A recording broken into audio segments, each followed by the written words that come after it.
네, 현장과 온라인으로 예배 나오신 성도님들을 주님의 이름으로 환영하며 축복합니다. 오늘은 에스겔 그 말씀을 마무리하는 시간으로 왼쪽과 오른쪽으로 누워라 라는 제목으로 말씀 함께 살펴보겠습니다.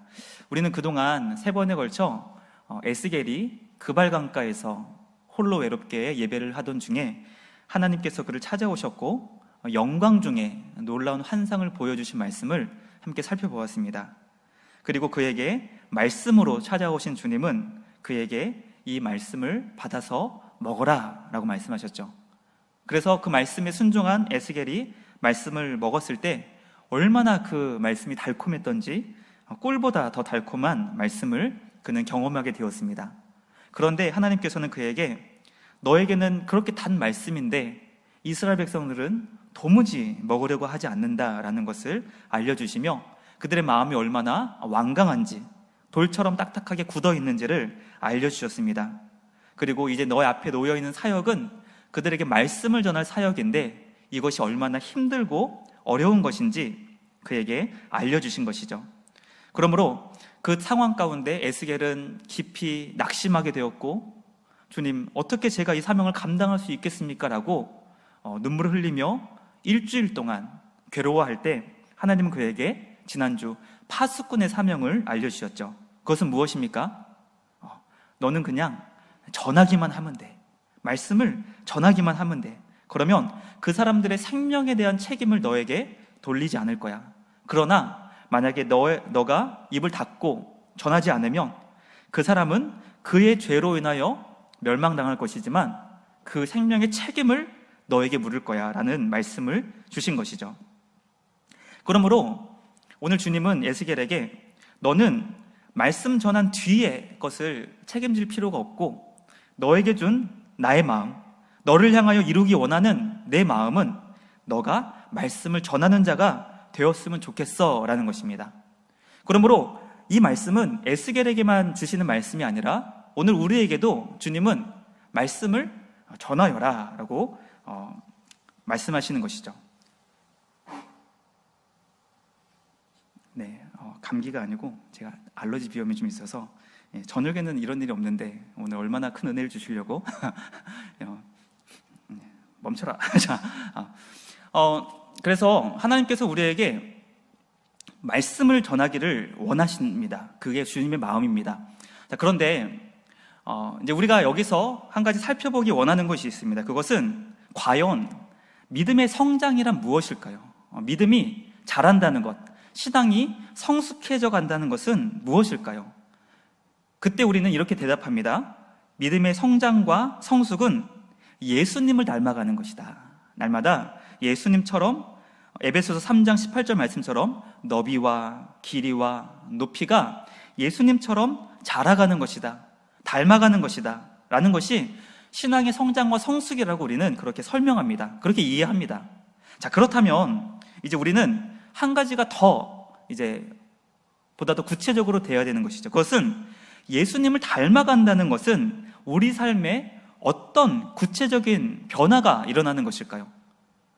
우리가 내 믿음을 점검할 때 과연 내 믿음이 지금 자라고 있는지, 내 믿음이 성장하고 있는지, 예수님을 닮아가고 있는지 우리는 우리 삶의 어떤 구체적인 열매를 통해 그걸 점검할 수 있는 것일까요? 우리가 옆에 있는 분을 바라보면서 저분은 정말 예수님을 많이 닮았어. 정말 예수님이 기뻐하시는 믿음의 성장과 성숙을 이루신 분이야 라는 것을 우리는 무엇으로 점검할 수 있겠냐는 것입니까? 있겠습니까? 그게 이제 분명히 우리 가운데 우리 안에 답으로 가지고 있어야 되는 것이죠. 우리가 옆에 있는 분이 예수님 닮았는지 안 닮았는지는 어떤 것으로 우리가 보통 점검합니까? 이분이 저에게 맛있는 것을 많이 사주시고 좋은 것들을 많이 이렇게 베풀어 주시면 저분은 정말 예수님 닮은 분이다 이렇게 볼 수 있는 것인가요? 그렇지 않죠. 그렇지 않습니다. 우리는 참 신기하게도 우리에게 뭐 하나 주지 않으면서도 참 예쁜 사람이 있는가 하면 아무리 우리에게 많이 줘도 싫은 사람이 있는 것을 보면 그것으로 예수님 닮았는지 우리는 점검할 수 없는 것입니다. 과연 그러면 내 믿음이 예수님을 닮은 것인지 내 옆에 있는 성도님이 예수님을 닮은 분인지 우리는 무엇으로 점검할 수 있는 것입니까? 그것은 예수님의 모습, 예수님이 그토록 원하시는 것을 통해 우리는 점검할 수 있는 것이죠. 그것이 마가복음 14장 36절에 나와 있습니다. 우리 이 말씀을 함께 자막을 통해 읽어보겠습니다. 시작. 이르시되 아빠, 아버지여,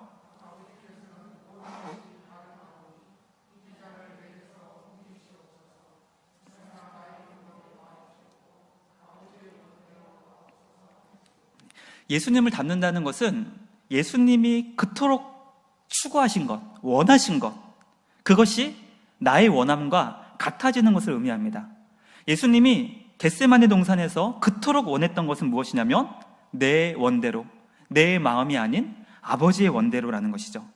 그러므로 신앙의 성장과 성숙은 예수님을 닮아가는 것인데 그것이 무엇으로 드러나냐면 읽어보겠습니다. 자막 노란색 글씨입니다. 시작. 아버지의 마음을 추구하는 것. 아버지의 마음. 그러므로 내가 지금 예수님을 닮았는지 무엇으로 점검할 수 있습니까? 과연 나는 하나님 아버지의 마음을 얼마나 찾고 구하고 있는가? 네 옆에 계신 분이 정말 예수님께서 진정으로 원하시는, 하나님께서 기뻐하시는 예수님을 닮아가는 모습이 무엇으로 드러나는 것이죠? 그분의 삶 속에서 예수님, 하나님의 아버지의 마음을 항상 찾고 구하는 것입니다. 그러므로 우리는 내 믿음을 점검할 때 주님, 이것을 하는 것이 하나님 아버지께서 원하시는 것인가요? 원하지 않는 것인가요? 이걸 찾는 것입니다. 하나님, 이 길로 가는 것이 하나님께서 진정으로 원하시는 것입니까? 원하지 않는 것입니까? 그것을 구하는 것이죠. 하나님 아버지의 마음을. 만약에 이 길이 지금 죄를 지으러 가는 길이에요. 죄를 지으러 가는 길. 그런데 우리가 이 길을 가면서 하나님, 이 길이 주님이 기뻐하시는 길이 되었으면 좋겠습니다. 이렇게 기도하는 거예요. 이 길이 어떤 길이죠?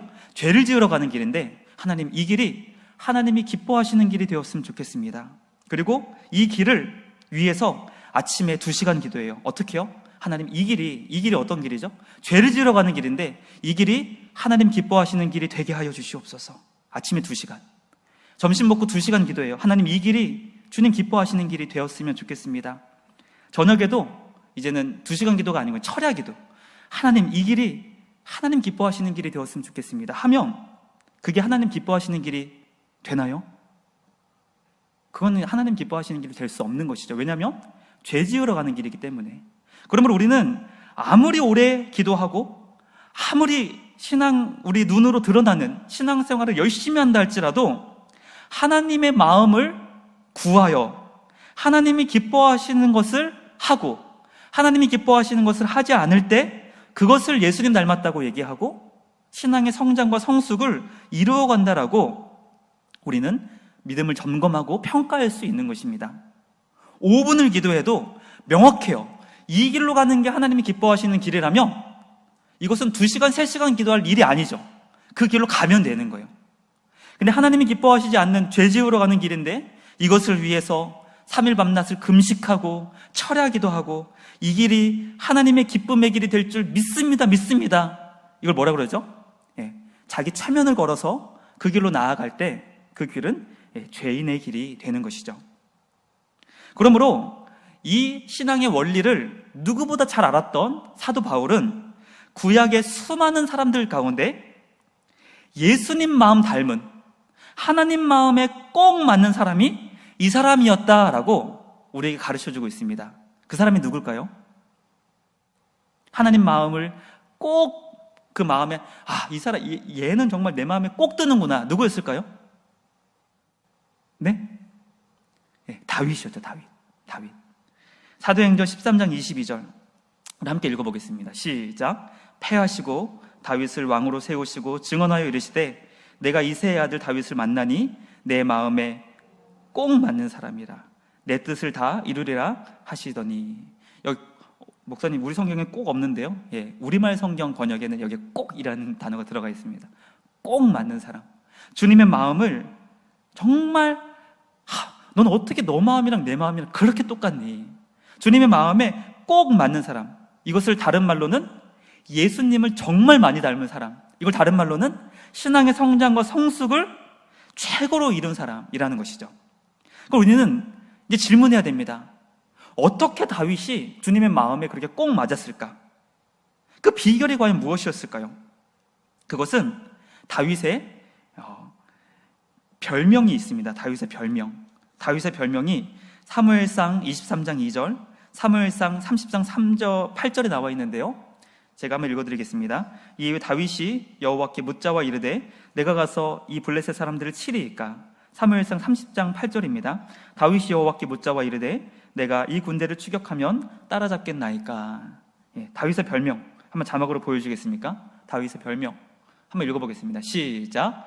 여호와께 묻자와 이르되. 예, 다윗의 별명은 여호와께 묻자와 이르되. 옛날 성경은 여호와께 묻자와 가로되.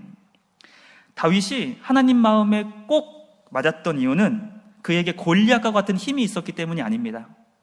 그에게 엄청난 돈이 있어 나라를 부유하게 만들어줄 수 있는 재력이 있어서도 아니었고, 지적인 능력이 탁월해서 이제 스마트 강국, 21세기의 인재형으로 나라를 스마트 강국으로 만들어줄 수 있는 지적 능력이 탁월해서도 아닙니다. 힘도 약했고 지식도 부족했고 재력도 부족했지만, 특별히 다윗을 가장 지근거리에서 어렸을 때부터 눈여겨보았던 그의 부모님은 그를 이렇게 대접했습니다. 다윗을 이렇게 대접했어요. 시편 27편 10절 말씀입니다. 함께 읽어보겠습니다. 시작. 내 부모는 나를 버렸으나 여호와는 나를 영접하시리이다.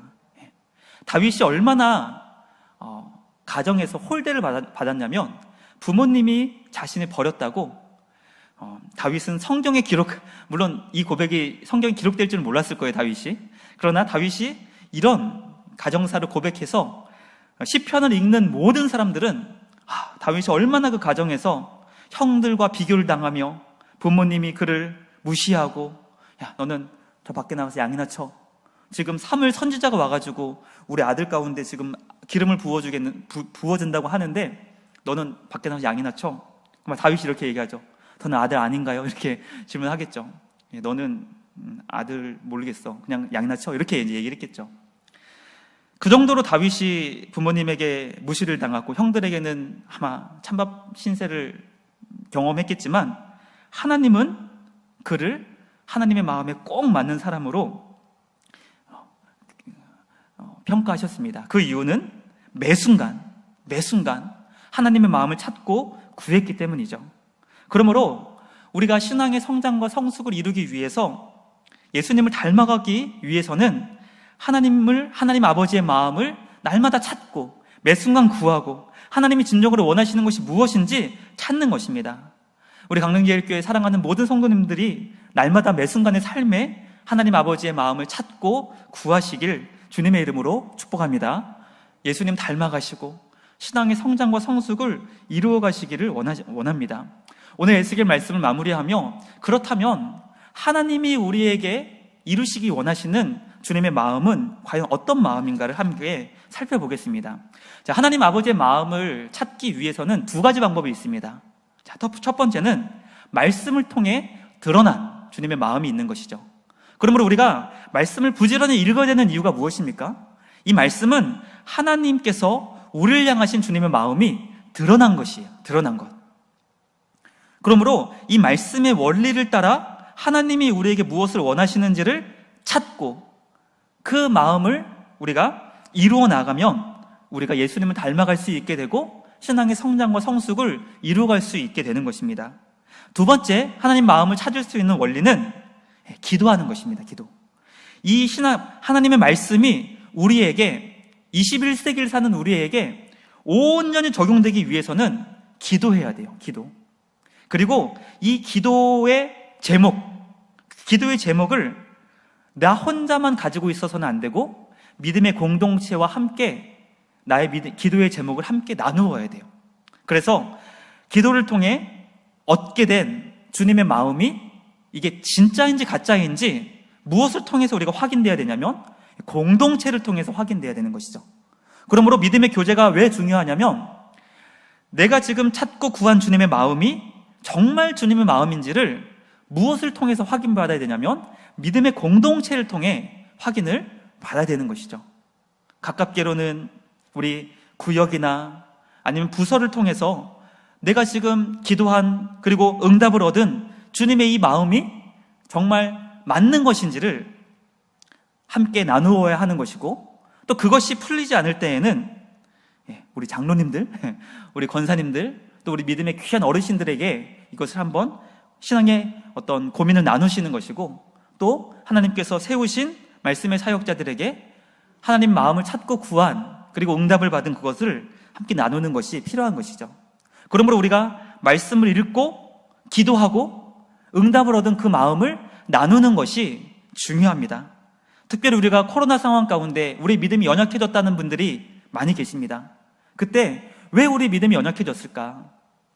예배도 드리고 또 신앙생활도 하는데 왜 약해졌을까? 저는 어떤 부분에서는 우리가 믿음의 교제를 나누지 못해서, 그래도 구역으로 모이고, 그래도 집사님, 권사님, 우리 카페에서 만나서 우리 차도 마시면서 한번 삶을 나눴으면 좋겠다고, 이렇게 만나서 자유롭게 삶을 나누고 할 때 그 안에서 하나님 마음을 깨닫게 되고 주님이 진정으로 원하시는 주님의 마음을 함께 고민할 수 있게 되는 것입니다.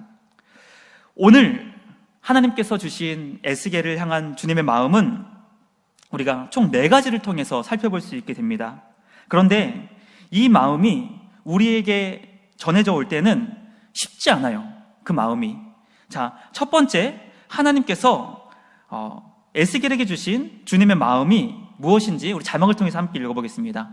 주님 백성을 향하신 주님의 마음 첫 번째, 넘겨주시고요. 한번 읽어보겠습니다. 시작. 왼쪽으로 390일, 오른쪽으로 40일을 누워라. 제가 중간에 조금 건너뛰었는데요. 오늘 4장 1절부터 3절 말씀, 아까 말씀의 배경 한 번만 더 떼주시겠습니까? 말씀의 배경. 말씀의 배경은 남유다를 향하신 하나님의 심판의 말씀이 있어요. 1절부터 3절은 하나님께서 에스겔아, 요즘식으로 얘기하면 스케치북 하나 가지고 와라. 스케치북. 여기서 말하는 건 토판. 그때 당시 스케치북 역할을 하는 토판을 가지고 와서 예루살렘 성을 그려라. 뭐 성을 그리는 거 어렵지 않겠죠. 이렇게 동그랗게 우리 강릉시를 그려라 그러면은 막 지도를 막 정확하게 그리지 않지 않습니까? 그러니까 이게 동그랗게 그리면 강릉시예요. 그게 강릉시. 예루살렘을 그려라. 아마 이제 에스겔은 동그랗게 예루살렘 성을 그렸을 거예요. 그리고 그 주변에 이스라엘 예루살렘을 공격할 대적들, 특히 공성태를 두르고 그리고 이스라엘 그 예루살렘 성을 포위하는 대적자들을 그려라라는 것이죠. 그것도 어렵지 않았을 거예요. 예루살렘 성을 그리고 그 주변을 하나님을 이 성을 공격하려고 하는 대적자들을 둘러 진쳐서 언제라도 이들이 예루살렘 성을 무너뜨릴 수 있도록 그림을 그리라는 것이죠. 그것이 의미하는 것은 무엇입니까? 이것이 이스라엘 족속에게 주시는 하나님의 앞일이라는 것이죠. 앞에 일어날 일. 무엇입니까? 그들의 죄악으로 예루살렘이 무너지게 될 것이라는 것을 오늘 에스겔을 통해 그림으로 그리라고 말씀하셨어요. 그리고 나서 이어지는 말씀이 어떤 말씀이냐면 왼쪽으로 390일 동안 누워있고 오른쪽으로 40일 동안 누워있어라 라는 것이죠.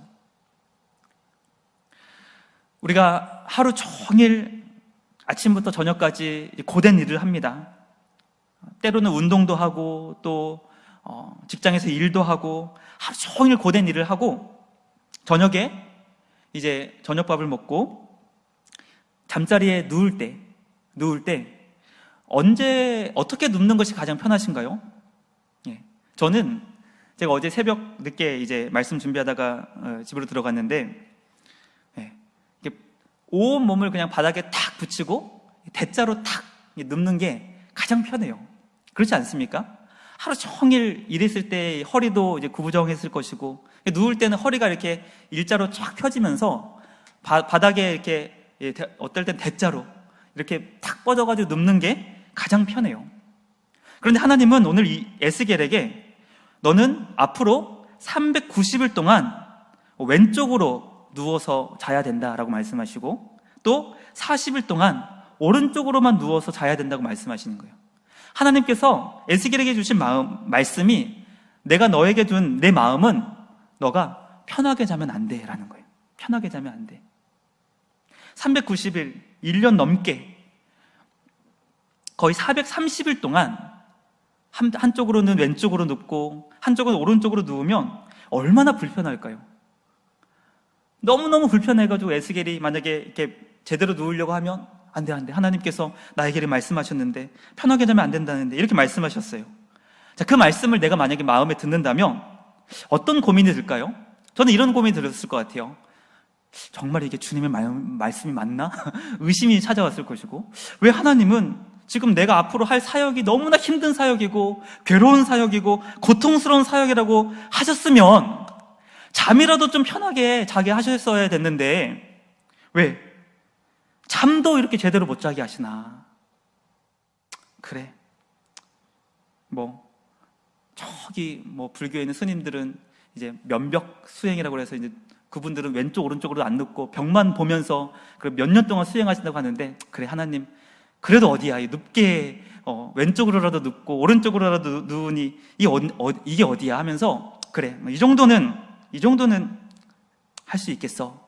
그런데 그렇게 에스겔이 순종하겠습니다. 하나님 순종하겠습니다. 하나님이 이들의 죄악을 저보고 짊어지라고 하시면 순종하겠습니다라고 했더니 이제 어떤 일이 일어났냐면, 두 번째, 하나님이 그에게 또 마음을 주시는데요, 자막을 통해 제가 읽어드리겠습니다. 너는 밀과 보리와 콩과 팥과 조와 귀리를 390일 동안 날마다 230g만 먹어라. 이 말씀이 이제 우리에게 탁 와닿지 않는 거는 보리? 우리 건강 보리밥 먹고 콩밥 먹고 조, 팥, 귀리? 이거 건강식 아니야? 그런데 이때 당시 이 음식은 포로들, 노예들이 먹는 아주 형편없는 음식이었다고 성경학자들은 얘기합니다. 자, 그러면 우리가 이렇게 생각할 수 있어요. 지금 이스라엘 백성들 남유다가 바벨론에 포로로 끌려갔으니까 이런 음식 먹는 거 당연한 거 아니야? 이렇게 생각할 수 있는데요, 그렇지 않아요. 자, 우리가 다니엘과 세 친구 무슨 음식 먹었습니까? 왕의 진미와 포도주를 먹었어요. 최상품의 제국의 황제가 먹는 그 음식을 다니엘이 먹었다는 것이죠. 이것을 통해 우리는 무엇을 깨닫게 되냐면, 바벨론의 포로에 대한 정책은 그들에게 가혹하게 대하는 것이 아니에요. 그래서 그들이 농사를 지어서 충분히 자급자족을 하게 하였고, 또 얼마든지 재능이 있는 사람들은 그 당시 출세의 길도 열려져 있었어요, 바벨론은.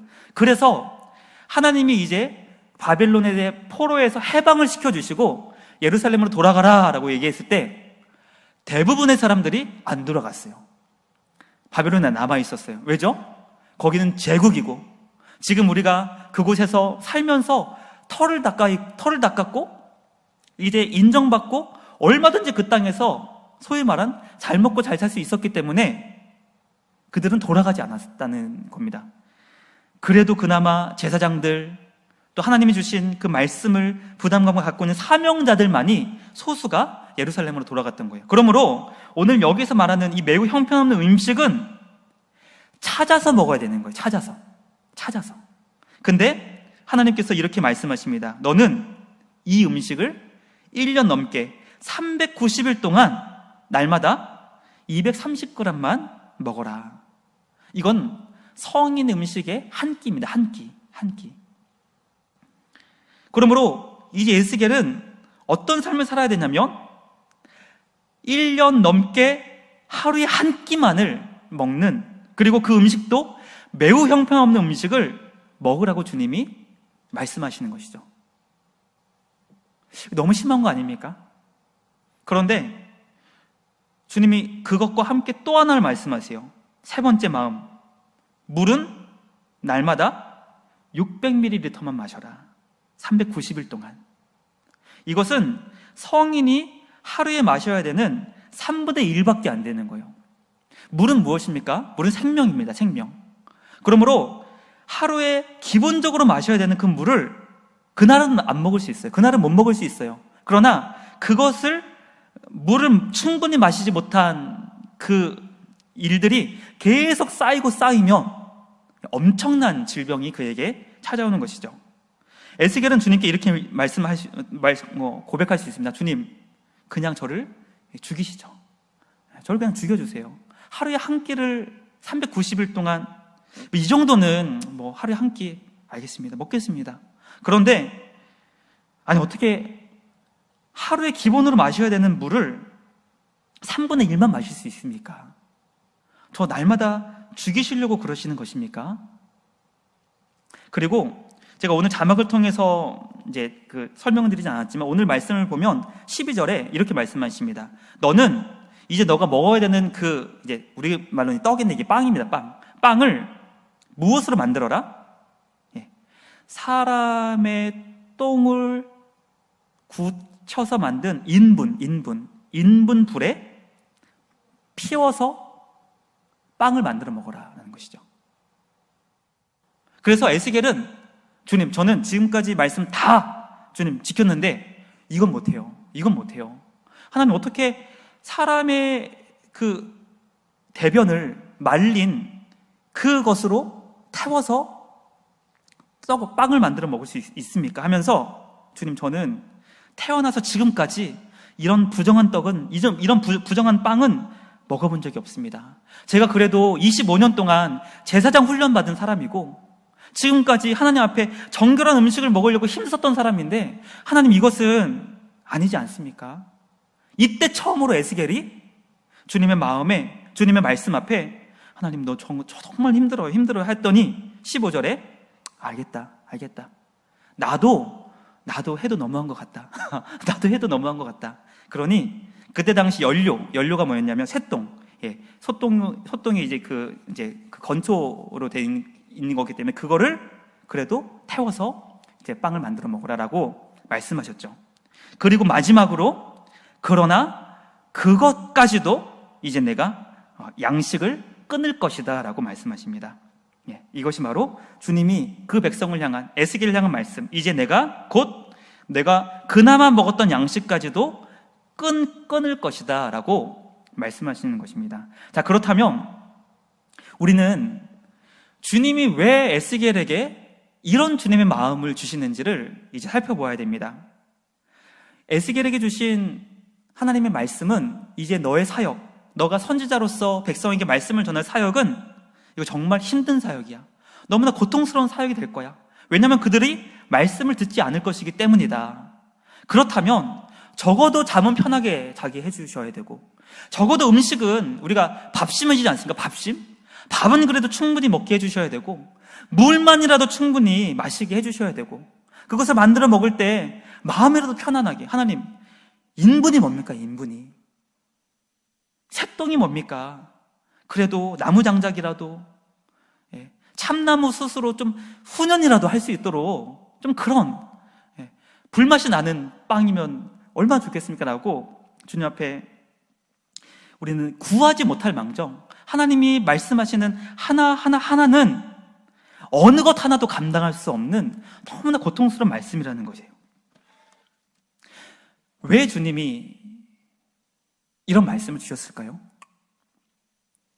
그것은 바로 선지자, 하나님의 말씀을 전해야 되는 선지자는, 따라해 보겠습니다, 백성의 삶과 자신의 삶을 하나로 만들어야 되기 때문이다. 이것을 신학적인 용어로 동일시 과정이라고 해요. 동일시 과정. 이제 이스라엘 백성들이 어떤 상황이죠? 말씀을 안 들어요. 에스겔이 전하는 말씀도 이제 그들은 듣지 않을 것이고, 심지어 에스겔을 밧줄로 꽁꽁 묶고 심지어는 그에 대해서 그의 몸을 상하게 할 것이라고 주님 말씀하셨어요. 그래서 에스겔 괴로워했죠. 고통스러워했죠. 주님, 저 이거 못합니다 라고 하나님 앞에 7일 동안 근심하며 염려하였죠. 그런 완고한 백성을 향하여서 하나님이 이제 하실 일이 무엇입니까? 하나님의 끔찍한 심판, 하나님의 처참한 심판이 이제 그 백성 앞에 놓여 있는 것입니다. 그때 하나님의 선지자는 그 말씀을 전할 때 이런 말씀을 전할 수 있어요. 어떤 말씀이죠? 너희 참 큰일 났다. 너희 참 큰일 났다. 어떻게 하면 좋으냐? 돌아와야 된다.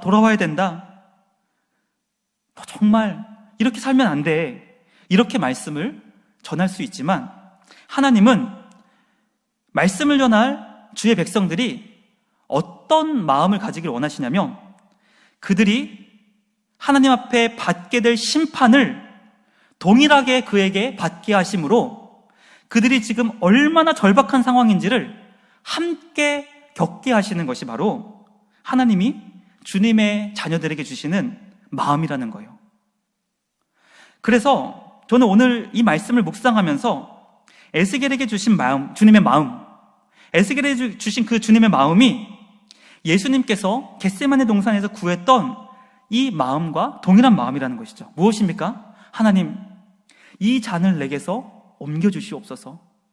예수님의 십자가의 그 마음은 어떤 마음이었냐면 이스라엘 백성들의 죄를 대신 지시는, 대신 가져가시는, 그리고 그 죄로 인하여 하나님의 무서운 진노를 받게 되는 것이 바로 예수님이 십자가의 진노이기 때문에, 하나님께 받아야 되는 심판이기 때문에 하나님, 제가 이스라엘 백성들을 위해서 40일 금식도 할 수 있고 사흘 밤낮 잠도 자지 않고 말씀을 전할 수 있고 모든 것을 다 할 수 있지만 하나님, 제가 하나만 주님, 저 이거 하지 원치 않아요. 하나님, 이거 하나만 절 피하게 해주세요 라는 것이 무엇이었냐면 이 죄의 잔을 대신 받는 것이었어요. 왜냐하면 하나님의 진노의 심판을 받는 것이기 때문에. 그러므로 하나님이 우리에게 주시고자 하는 마음이 어떤 마음이냐면, 사랑하는 아들아, 사랑하는 딸아, 지금 이 시대가 주님 앞에 어떤 시대인지, 하나님 앞에 얼마나 끔찍한 죄악들이 일어나고 있고 그 결과 하나님이 그들에게 어떤 심판을 하실지 편안하게 자지 말고 오른쪽과 왼쪽으로 옆에서 이렇게 누워 자면서 고난을 받고 음식도 먹지 말고 물도 조금만 마시며 인분으로 빵을 구워서 먹으면서 얼마나 이들이 하나님 앞에 끔찍한 심판을 받게 될지 너가 정말 그것을 경험했으면 좋겠다라는 것이 주님 마음이라는 거예요. 자, 그러면 우리 이 마음이 만약에 우리의 삶으로 만약에 한번 해보면 좋겠습니다. 적용하면 만약에 이 말씀을 듣고 우리가 편안하게 눕지 못해요. 왼쪽과 오른쪽으로 누워서 자면서 하루에 한 끼만 먹으면서 물도 마음껏 마시지 못하고 600ml만 아침, 점심, 저녁으로 나누어서 홀짝홀짝 마실 때 우리는 어떨까요? 너무나 괴로울 것입니다. 끔찍하게 괴로울 것입니다. 그러면서 어떤 고백을 하게 되냐면, 하나님 살려주세요. 하나님 살려주세요. 저를 좀 살려주세요. 그리고 이렇게 심판받을 이 백성을 살려주세요라고 기도할 수밖에 없다는 것이죠. 저는 오늘 이 말씀을 묵상하며 하나님께서 지금 우리 대한민국을 바라보시며 우리 강릉을 바라보시며 주님은 과연 어떤 마음을 가지실지 우리 한번 묵상해 보았으면 좋겠습니다. 제가 감사하게도 이번 주 월화수 내년 이제 계획 사역을 준비하면서 배움의 시간이 있었어요. 참 강릉이 참 좋은 도시인 이유는 이번에 그 배움의 자리가 우리 남한 이 전체에서 유일하게 강릉에 열렸어요. 예. 성도님들은 잘 모르시죠? 예. 그 강릉 저기 그 아이파크 뒤에 있는 그 물론 감리교 교회인데요. 늘 만나 교회에서 이제 하나님 나라 복음 운동이라는 그런 어떤 그 복음을 배울 수 있는 또 내년 사역을 준비할 수 있는 곳에 제가 월요일, 화요일, 수요일 아침 10시부터 저녁 6시 반까지 이제 오늘 3일 동안 이렇게 공부를 했어요. 그랬더니 이제 면역이 좀 떨어졌든지 이게 이제 알러지 비염이 좀 왔는데요. 그때 강릉에서 태어나시고 또 강릉에서 지금도 목회하시는 한 목사님을 만나게 되었고 그분과 이런 대화를 나누시면서 목사님, 강릉에서 태어나시고 평생 강릉 땅을 벗어나지 않으시고 그리고 이제 이렇게 목회하시는데 어떠세요? 이렇게 여쭤봤더니 그 목사님이 너무 힘들어요 이렇게 얘기하시는 거예요. 너무 힘들어요. 왜요? 왜 이렇게 힘드세요? 그러니까 우리 지역은 참 복음이 잘 이렇게 우리 지역에 있는 분들이 복음을 잘 받아들이려고 하지 않으세요? 라는 그런 어떤 근심과 시름에 고백을 하시는 거예요. 오늘 말씀을 준비하는데 우리가 강릉 지역에 사는 주님의 백성으로 하나님이 과연 우리가 살고 있는 이 땅을 어떻게 바라보실까? 우리 잘 아시지 않습니까? 우리 강릉 제가 알기로는 3%가 안 넘어요. 100명 중에 3명조차도 주님을 믿는 사람이 없다고 그래요. 정확한 통계는 이제 우리가 한번 파악해 봐야 될지는 모르겠지만 그렇게 제가 여기 왔을 때도 그렇게 들었고 확실한 건 뭐냐면 5%가 안 넘는다는 건 확실해요. 그러므로 우리가 만나는 사람 100명 중에 5명 채조차 되지 않는 사람이 주님을 믿고 있고 95명에서 97명 이상이 주님을 믿지 않는 그 정도 퍼센테이지면 우리가 살고 있는 지금 이 강릉이 미전도 종족이에요. 선교지라는 거예요. 선교지. 그때 만약에 주님이 이 땅을 바라보실 때 주님 마음이 어떠실까요? 제가 오늘 말씀을 준비하며 이제 에스겔 말씀을 마치며 자꾸 그것이 제 마음속에 되뇌어지는 것이죠. 만약에 저는 만약이라는 것이 아니고 하나님이 에스겔에게 이 말씀을 주실 때 이것은 에스겔에게만 주신 말씀이 아니에요. 따라해 보겠습니다. 우리는 모두 선지자다. 왜 그렇죠? 예수님을 믿을 때 우리 안에 하나님의 영이 오셔서 우리를 주님의 제자로 만들어 가실 때에는 우리를 예수님처럼 왕의 직분, 제사장의 직분, 선지자의 직분을 다 우리에게 주시기 때문에 오늘 에스겔에 주신 말씀, 구약의 선지자들과 신약의 사도들에게 주신 이 말씀은 목사님들, 선교사님들 그분들에게만 주신 말씀이 아니라 주님을 믿는 우리 모두에게 주신 말씀이라는 것이죠. 그렇다면 하나님께서 오늘 선지자인 우리에게 주시고자 하는 마음이 어떤 마음이라는 것이죠? 사랑하는 아들아, 사랑하는 딸아, 누워서 자지 마. 누워서 자면 안 돼. 누워서 자면 안 돼. 지금 우리가 살고 있는 이 땅이 주님 앞에 얼마나 끔찍한 죄를 짓고 있고 얼마나 심각한 하나님의 심판이 놓여 있을지를 믿음의 눈으로 바라볼 때에는 편하게 누워서 못 자는 것이죠. 물론 이것을 이제 율법적으로 오늘부터 누워서 자면 안 된다는 말씀으로 듣지 않으실 수 있으시죠? 예. 이 말씀은 우리가 지금 편하게 누워서 잘 때가 아니라는 것이고 충분히 맛집을 찾아다니면서 배부르게 저도 찔리는데요. 저도 참 많이 먹는 사람이라 찔리지만 그렇게 호의호식하면서 지낼 수 없는 것이고 하루의 물을 평상시에 먹는 평균 물의 3분의 1만 마시면서 우리가 날마다 내 삶이 지금 이 백성들이 주님 앞에 받을 심판을 생각하면서 살아가야 된다라고 우리에게 말씀하시는 거예요. 그럼 우리는 어떻게 기도할 수밖에 없습니까? 하나님, 저를 살려주세요. 그리고 이 땅을 살려주세요. 이 백성을 불쌍히 여겨주세요. 하나님, 우리를 긍휼히 여겨주세요. 라고 주님 앞에 기도할 수밖에 없는 것이죠. 우리 사랑하는 성도님들, 지금 우리가 살고 있는 이 시대는 결코 물론 주님 안에서 우리가 예배하며 찬양하며 복음 안에 있는 것은 큰 기쁨이고 감격임은 분명합니다. 소요일문답 1문에서도 우리 사람의 제일 되는 목적을 하나님을 영화롭게 하는 것과 그를 영원토록 즐거워하는 것, 이것은 다른 말로는 하나님을 즐거워하는 것으로 주님께 영광을 돌려라. 그러므로 하나님은 우리가 기뻐하고 즐겁게 살기를 원하세요. 그건 분명합니다. 하나님이 우리에게 기쁨과 즐거움을 주시기를 원하시고 날마다 은혜를 베풀어 주시고 주님의 사랑을 경험케 하시는 것은 하나님이 우리가 주님 안에서 행복한 삶을 살기를 누구보다 기뻐하시기 때문입니다. 그러나 주님 안에서 누리는 행복이 우리 마음 한켠에 있다면 우리가 이 시대를 살아가며 하나님의 사명자로서 주님의 선지자로서 감당해야 되는 것은 우리를 괴롭게 하며 주님의 그 마음을 찾고 구하며 하나님이 우리에게 주시는 말씀을 전해라. 말씀을 전해야 된다. 지금도 아직 주님을 몰라서 죄를 짓는 자, 하나님을 알지 못하여 자기 마음대로 살아가는 이 시대 가운데 우리를 통해 하나님의 말씀이 흘러가기를 진심으로 원하신다는 거예요. 제가 이번에 그 3일 동안 공부하면서 또 내년도 준비하면서 가장 크게 찔렸던 것은 무엇이냐면 그 강사 목사님이 이렇게 얘기하시는 거예요. 지난 한 달 동안 예수님을 믿지 않는 사람들을 만나서 복음의 말씀을 전한 적이 몇 번이 있으십니까? 너무 찔렸어요. 너무 찔렸어요. 그러면 죄송하지만 목사님은 직무유기하신 거예요. 직무유기.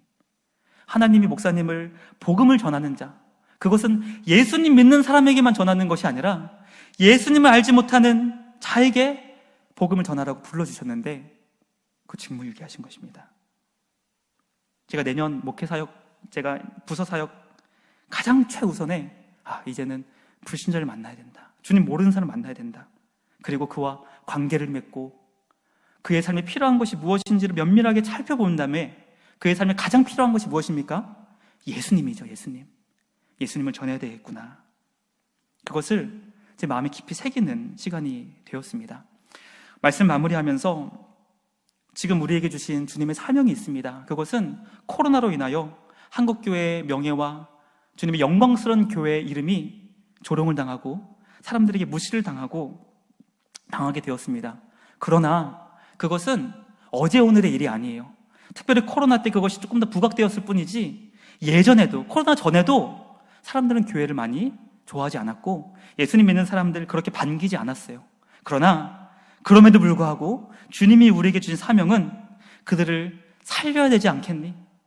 그들에게 생명이 되시는 예수님을 전해야 되지 않겠니? 교회를 통해서, 우리를 통해서 주신 주님의 사명은 바로 그들에게 말씀을 전하라는 것이에요. 그 다음의 일은 고민하지 말아라. 그 다음의 일은 나에게 맡겨라. 내가 너를 통해 이루기 원하시는 것은, 이루고자 하는 것은 괴로워하며 이 지역을 위해서 고통스러워하며 하나님 이 땅 살려주세요. 이 나라 살려주세요. 저를 통해 예수님 믿지 않는 사람들에게 말씀이 흘러가게 하여 주시옵소서. 그 생명의 책임을 제가 지지 않을 수 있도록 주님 저에게 주신 사명을 감당하게 하여 주시옵소서라고 그렇게 주님 앞에 기도할 수 있는 우리 모두가 될 수 있기를 주님의 이름으로 간절히 기도합니다. 우리를 통해 이제 우리가 내년 올해를 마무리하며 이제 내년을 준비할 때 우리의 삶을 통해 주님을 정말 모르는 사람이 예배 자료로 인도되고 세례를 받고 우리가 이제 곧 돌아오는 주일에 있을 감격스러운 성찬에 참여할 수 있는 그런 주의 백성들이 더해질 수 있는, 우리를 통해 그런 놀라운 생명의 구원의 일들이 이루어질 수 있기를 주님의 이름으로 간절히 기도합니다.